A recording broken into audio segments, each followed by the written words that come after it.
you might see a lot of videos and a lot of conditions like things which we don't know. For example, a condition like dyslexia, right? Dyslexia, and in dyslexia it says they have a difficulty in reading, like they see something but they can't read it. So people, even famous people like Steve Jobs, they say they have a dyslexia, but they find their own way to learn different ways. Sometimes these disorders not noticeable from a person. Even this behaviors and other thing, if noticeable, one option is parents think it's something not standard. They try to force them to come to the standard again, right? But in other conditions, if you go to doctor like psychiatrist, then he think, okay, this is something deviating from standard, and he try to bring to the standard with medication and other kind of rehabilitation programs. But the parents, if they don't know much about this kind of thing, they try to their own way to bring them to the standard. Then there's always question whether this is actually the real thing or not. Because I had one student, the family lived in the Middle East, and they came to Sri Lanka. After that, the boy went to the school. And after he started school, then their school and his school different. He got bullying and all these things, and he come to a condition called depression. The boy is now depressed. After that, he can't go to school, and he went to the doctor, and he's taking medicine, and he comes to the class. Then he started the class with me, but I can't notice any single thing from him like normal boy. He can, but only thing is, he take this depression as an advantage when there is homework and other thing, like excuse. When he's not studying and he cannot do something, so I'm taking medications, I have forgotten that one. So is it that the people take advantage being not to commit to that? Or like, it's very difficult. The mental disorders like things, it's very difficult. It's only the psychiatrists like people can judge. There's no instruments to judge. That's a problem. It's the same like this Tourette syndrome is maybe the same there. Right? Okay. It's violence. They go crazy and they just destroy everything. Yeah, that's Tourette syndrome. Tourette syndrome,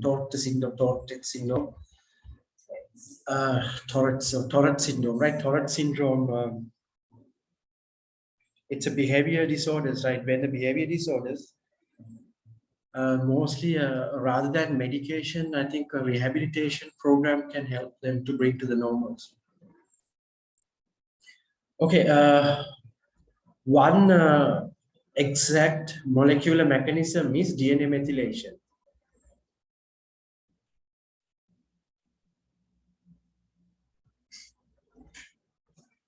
Right now, DNA methylation, how it affects, DNA is very tightly coiled like this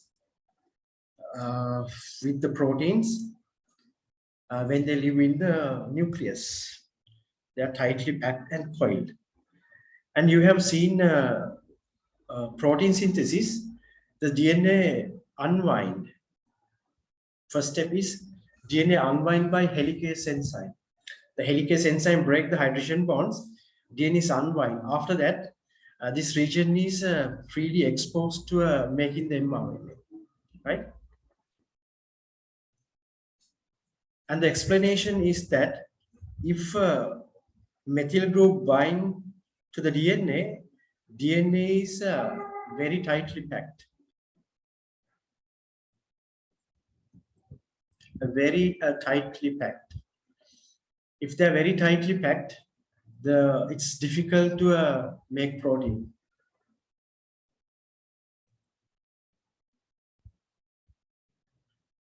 Difficult to make protein. Now you understand one molecular level how we can explain. Okay, still there's a question mark.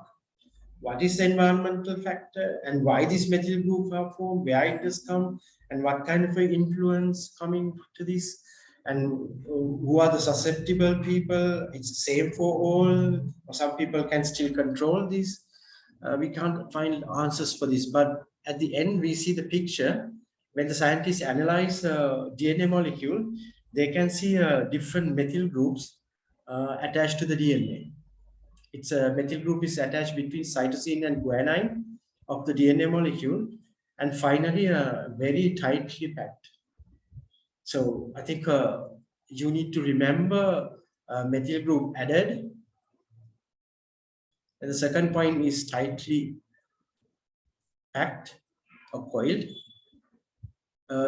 not expressed. So these 3 points explain well why they are not expressed protein. It's like a more repressing, more inhibiting the DNA expression. Now you see the previous example. Even identical twin, one guy has very so much of DNA methylation, protein can't express. The other guy protein express. Then bring the difference, right? So DNA methylation. If you look at the notes.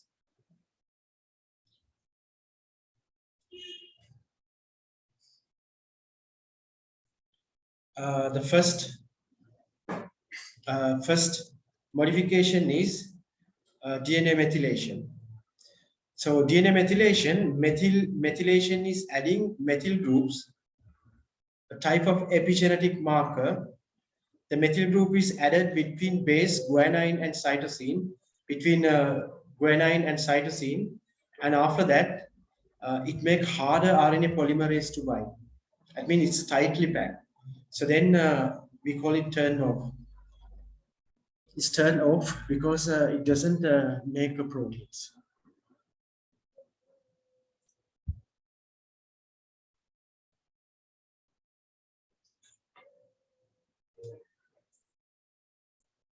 Then the second epigenetic modification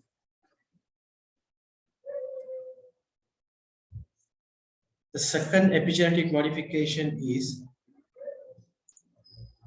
so that's a DNA methylation. Second epigenetic modification is like this. Can you remember the DNA wrapped around a protein called histone? The histone protein used to coil this DNA, and DNA molecule wrap around very close to 2 turns on this histone protein. As a result of that, DNA can nicely pack into the nucleus.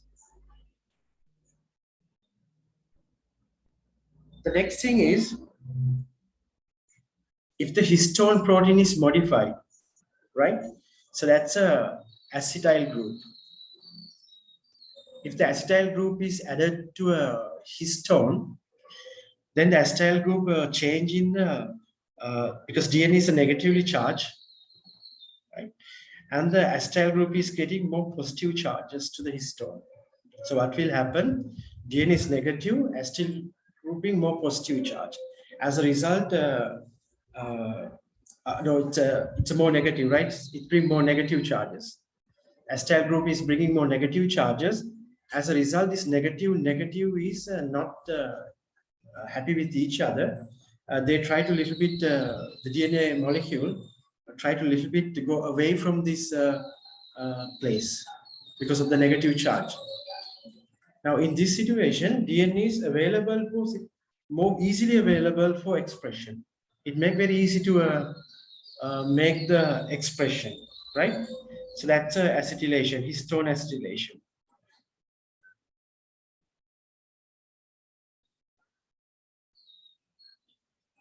So can you add this picture onto this drawings, histone? Acetyl group is added, that's a DNA molecule. DNA molecule is negative charge, and the acetyl group is also bringing more negative charge to this protein. As a result, DNA molecule is trying to move away from histone, and then it's easily available, so we can switch on. This situation is more switch on situation of the DNA.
Right.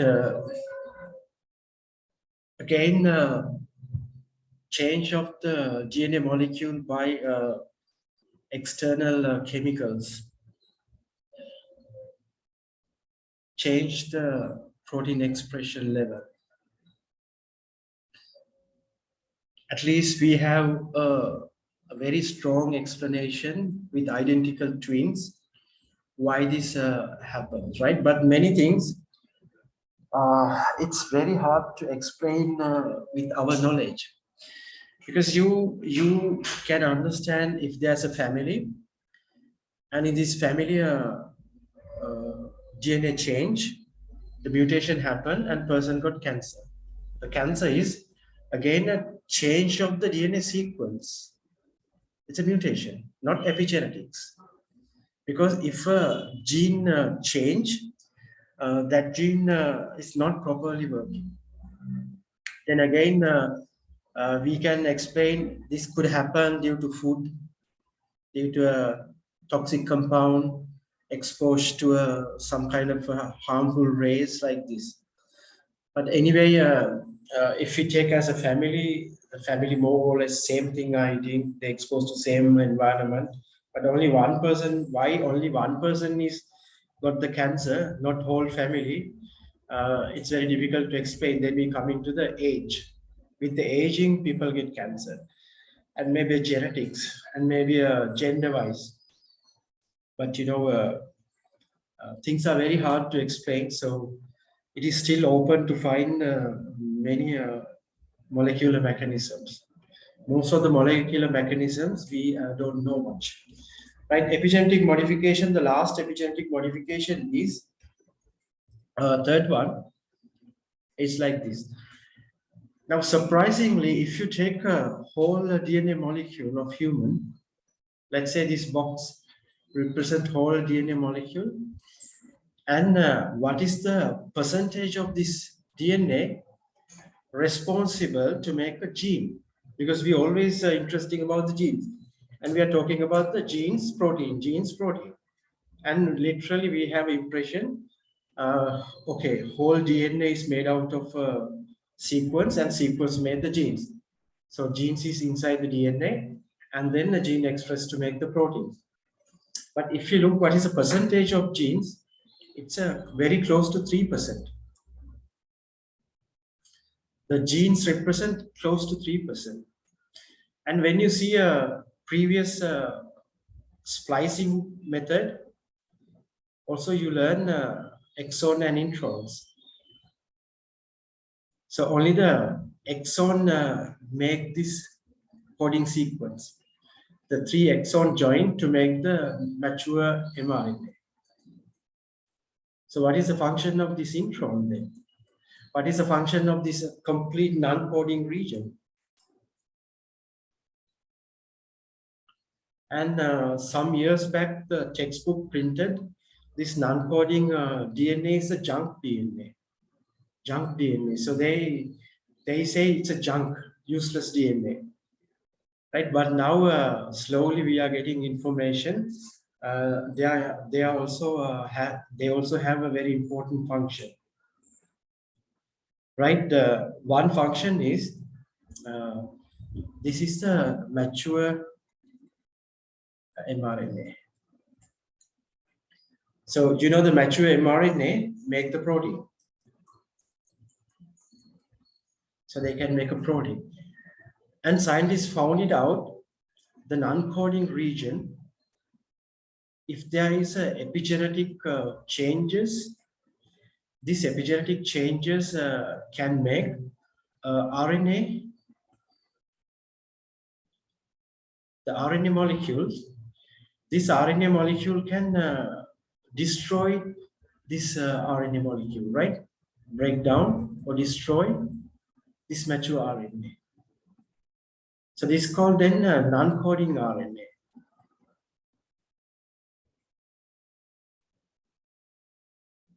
So this is called non-coding RNA. They don't provide codes to the protein there.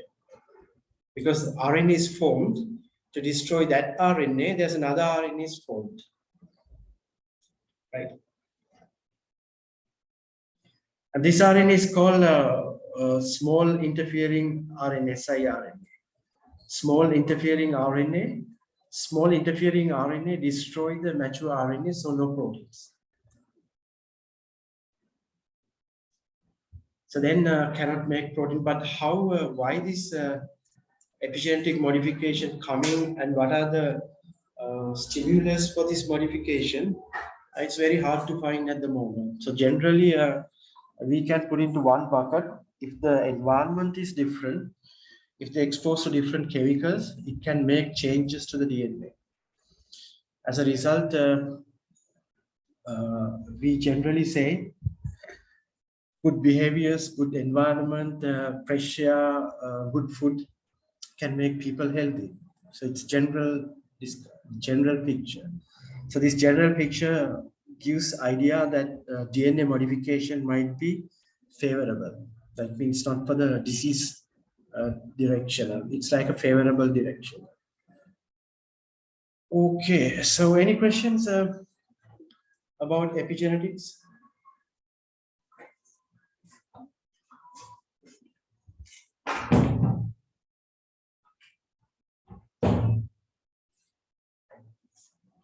Anything to ask about the epigenetic modification? No? Right. So it is a junk protein, right? So it destroys protein in mature RNA, so that means non-protein is a junk protein. The protein is not produced. Like let's say there's a situation there, the person need enzyme because he's taking a medicine. This medicine should be break down at the end, and he should make a enzyme. But that time enzyme is not producing. This mRNA is destroyed by the another RNA molecule. The protein is not produced, the drug is toxic to this person. And also so much of other differences we have, person to person, we have small differences in our DNA of making some of the proteins.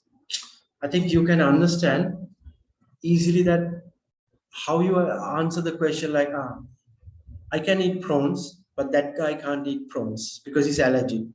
I can't eat tomato, and he can't eat tomato. She can take paracetamol 1 tablet. The person can't take 2 tablets. He gets some problem, side effect with 2 paracetamol tablets. but other person is no problem with the paracetamol. Likewise, person to person, we have a small differences. They all because of the DNA expression pattern is different because there's not enough enzymes, not enough proteins to work it properly. The epigenetic also address the changes which make from the environment, right? So it could be a before birth or even after birth. The before birth, like mother smoking, that can make some changes. And after birth, it's the same, exposed to different environment, DNA molecule is changing. But the sequence does not change. It's the pattern is changing, and still scientists trying to understand how this pass to the next generation, certain epigenetics modification, right? Okay, so we discussed this three modification: acetylation of histone, non-coding RNA.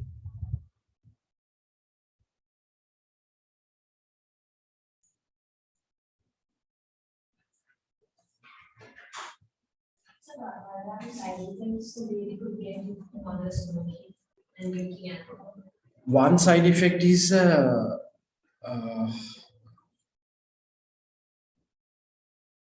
the size of the baby is small, because if mother is smoking during the pregnancy, cigarette has carbon monoxide. This carbon monoxide bind to the hemoglobin. If it bind to the hemoglobin, it block binding of oxygen. Oxygen can't bind. When oxygen can't bind to hemoglobin, then the fetus get less oxygen. Oxygen supply is less. Fetus gets less oxygen, then the oxygen can oxygen gives the energy, growth. So growth is reduced. One clear signs of fetus out during the smoking is the baby growth is reduced. Uh, there are maybe other side effects, especially the cigarette is the cigarette chemicals are very toxic. But again, the question is how many cigarettes? It's very difficult. If like a smoking mean like quite average heavy smokers, but number of cigarettes again make the changes, right? Generally, there's no studies. I mean, we cannot say it's person to person different because genetics is different. Some people are more resistant. Some people are more easily get the problem, right? I don't think it has a big effect, but still, if you look the scientific research, people always many of these things, scientists has done some experiment, and they come up with the conclusion. It has this effect. It has not this effect. So always we have to find with the research, like research in the sense, if you go to the scientific, it's called PubMed, right? PubMed is the largest, world largest medical, mostly the this one.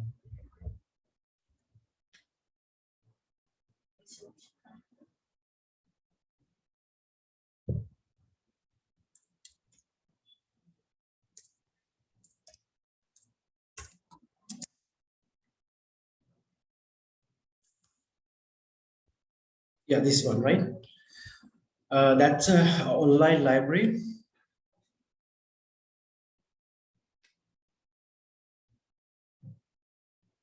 Yeah, that's online library. You can see comprise more than 34 million citation, like different things in science. Now, if we look example like pregnancy and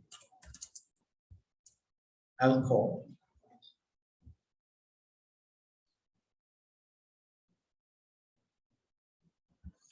You can find 32 records about this because it's an important global concern.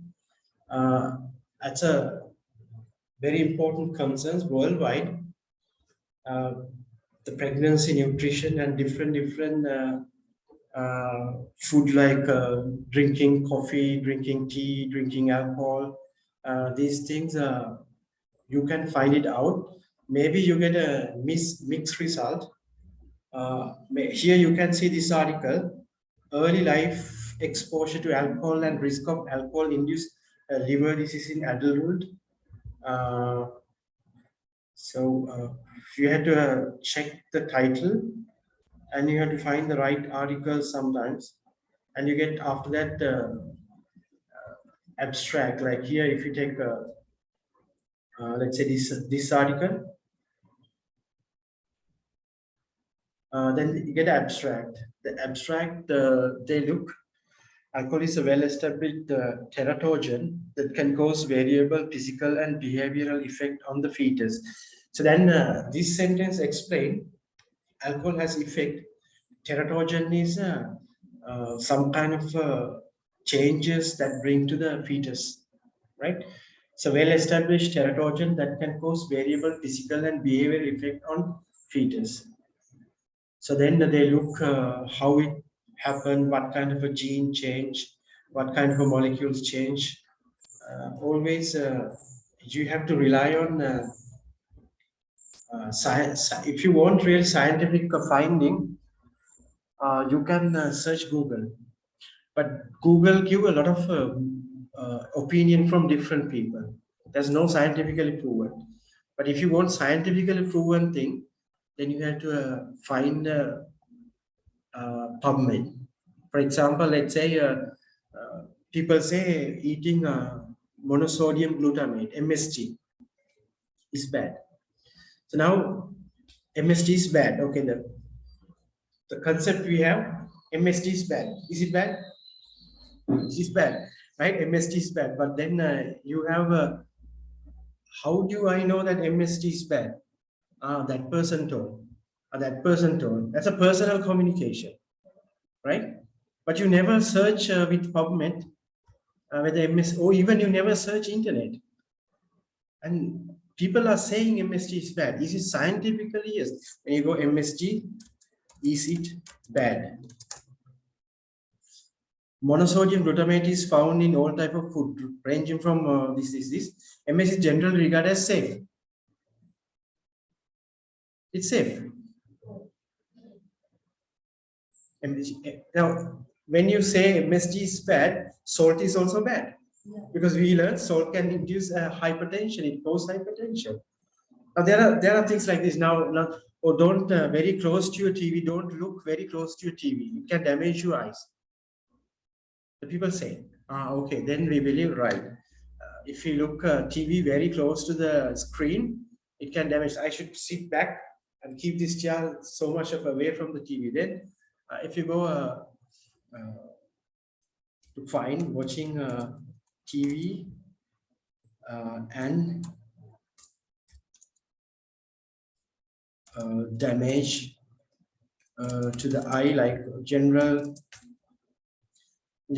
issue of Scientific American group of ophthalmists started television won't cause any physical damage to eye.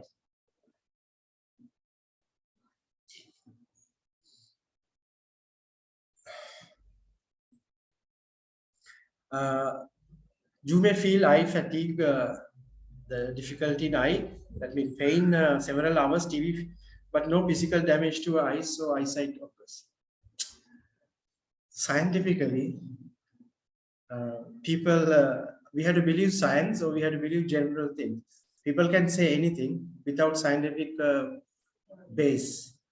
But if you want to find whether it has scientific base, you have to find scientific research, right? It's on the eyeconsultant.net like this. Yes, sir, like even in countries like Japan, Korea, and China, we already see instant movies that start MSG and they are high risk. Yeah. It's like, okay, it's like a don't eat instant noodles, don't drink Coca-Cola, don't eat this junk food like burgers, like this thing. But you know, there is no clear scientific evidence. It is like a whatever you consume too much, it's bad. Yeah. Like if you consume too much oil, it can cause atherosclerosis. So then, why don't people now don't eat fat, don't eat oil, but we eat oil, we eat fat, but too much is the problem, right? Not the, but too much. It's hard to define certain food. Excessive consumption of okay. Right. Do you have any questions, others?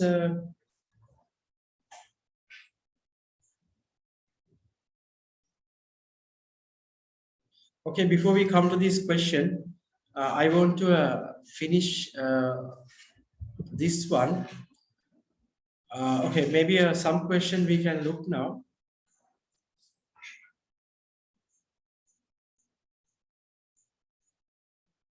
No, for that, I think we have to do this dihybrid cross.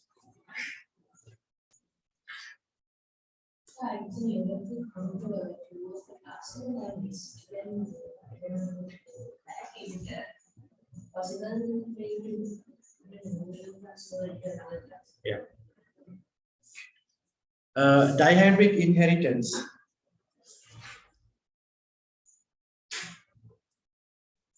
This is an important lesson again, come under genetics. Now, what is dihybrid inheritance? If you remember monohybrid inheritance, under monohybrid inheritance, we learn if there is a chromosome like this, and we can find a homologous chromosome as pairs. And if there is a gene, so this gene is here, and the other gene is okay. Just adjust the screen. The other one is in front of that, like here. So capital A, simple A. And we said this one is a dominant, this one is a recessive. Dominant one usually expressed, and person get that carrot, right? And we also learn if A responsible for flower color blue, then this flower is blue color. So it's a capital A or capital A, simple A. If the simple A responsible for the white color, then only recessive homozygous recessive condition, it can give white color. So we learn monohybrid cross. Now we're going to bring two features. This is a color. The color is a one phenotypic characteristics. We're going to bring the next one, second one, height of the plant.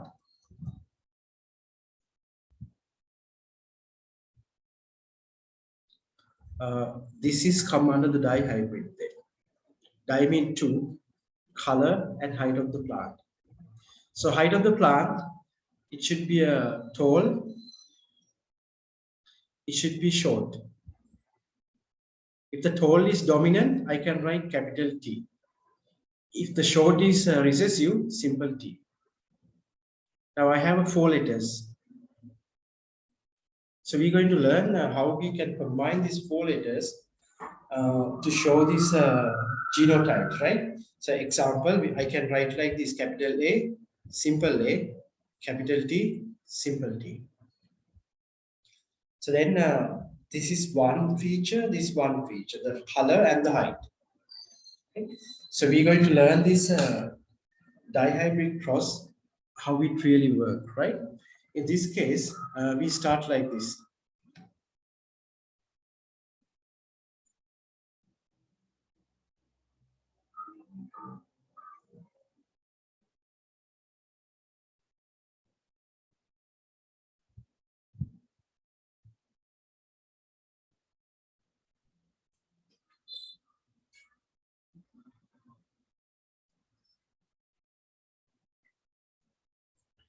So if the first one is blue color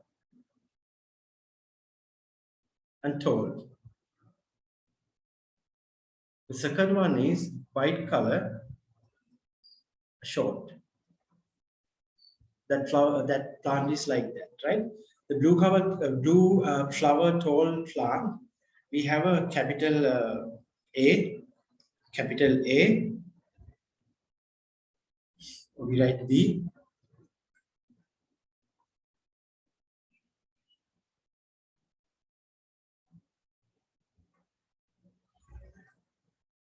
Capital B, capital B, capital T, capital T.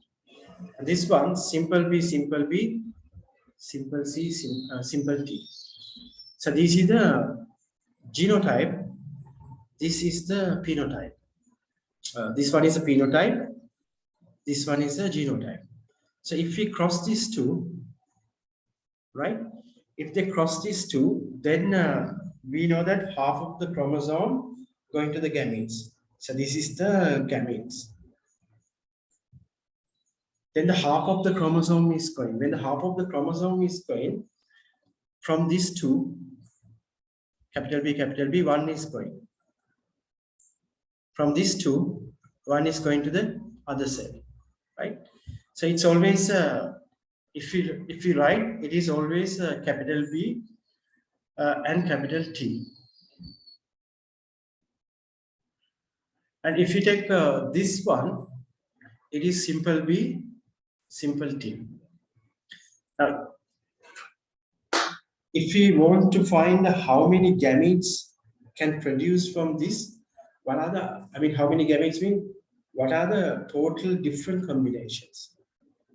There will be 4 different combinations, right? There will be 4 different combinations. So if you want to write the capital B, capital B, capital T, capital T, there are 4 different combinations, but here you don't see 4 different combinations. It is always capital B, capital T. But we will see the next generation, F2 generation, what will happen. Now F1 generation. This gamete fuse with this gamete to make the F1 generation. Then it should be capital B, simple B, capital T, simple T. Next, you're going to bring next one is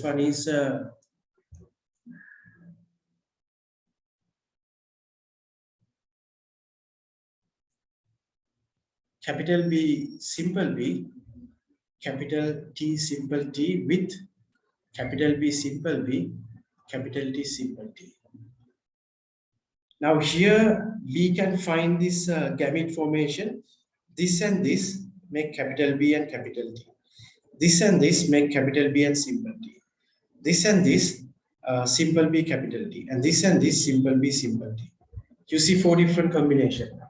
That means there is 4 different gametes can be formed. That means all the combination we listed, right? And same with here, capital D, capital T, capital D, T, B and T, and B and T.